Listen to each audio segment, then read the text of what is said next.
So మీరు ఇంకా మీ ఫేస్‌కి సోపే యూజ్ చేస్తున్నారా? అయితే ఇప్పుడే స్టాప్ చేయండి. Hello guys, welcome back to skin care series episode 2 face wash. So last ఎపిసోడ్‌లో అయితే మీరు మీ స్కిన్ టైప్స్ ఎలా ఉండాలో తెలుసుకున్నారు. అంటే ఏంటియో తెలుసుకున్నారు. మీ స్కిన్‌కి ఏ ఫేస్ వాష్ పడుతుందో నేను చెప్తాను విత్ ఇంగ్రీడియంట్. నోట్ చేసుకోండి. ఓన్లీ బేసిక్స్ చెప్తా. I'm not a dermatologist.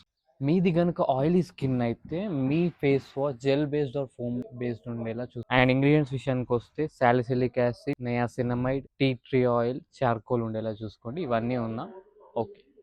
ఒకవేళ మీ స్కిన్ డ్రై స్కిన్ అయితే సో మీ face wash should be oily based or cream based ఉండేలా చూసుకోండి. అండ్ ఇంగ్రీడియంట్స్ విషయానికి వస్తే hyaluronic acid, ceramide, glycerin, shea butter, aloe vera ఉండేలా చూసుకోండి. అన్నీ ఉన్నాయి. Super fine. అండ్ నెక్స్ట్ ఒకవేళ మీ స్కిన్ కనుక కాంబినేషన్ స్కిన్ టైప్ అయితే ఇది ఆయిల్ బేస్డ్ యూజ్ చేయాలా, డ్రై స్కిన్ కి వాడే యూజ్ చేయాలా తెలియదు కాబట్టి మీ ఫేస్ వాష్ లో gel based are gentle foaming అంటే ఫోమ్ ఉంటుంది కదా ఫేస్ వాష్ లో, అది యూజ్ చేయడానికి ట్రై చేయండి. అండ్ ఇంగ్రీడియంట్స్ విషయానికి వస్తే it should be hyaluronic acid, niacinamide, ఇంకొకటి లాక్టిక్ యాసిడ్, మైల్డ్ ఏహెచ్ఎస్ ఉండేలా చూసుకోండి. అన్ని ఉన్నా ఇట్స్ వెరీ గుడ్. సో మీది కనుక సెన్సిటివ్ స్కిన్ అయితే చెప్పాను కదా, డెర్మటాలజిస్ట్ ని కన్సల్ట్ అవ్వాలి, ఎవరి సజెషన్ తీసుకోవద్దు అని. Consult your dermatologist as soon as possible. I think ఈ వీడియో మీకు హెల్ప్ఫుల్ అయింది అనుకుంటున్నా. ఇలాంటి వీడియోస్ మిస్ అవ్వకుండా ఉండాలంటే ఫాలో చేసి పెట్టేసుకోండి. ఈ స్కిన్ కేర్ ఎవరికైతే యూజ్ అవుద్దో వాళ్ళకి డెఫినెట్ గా షేర్ చేయండి.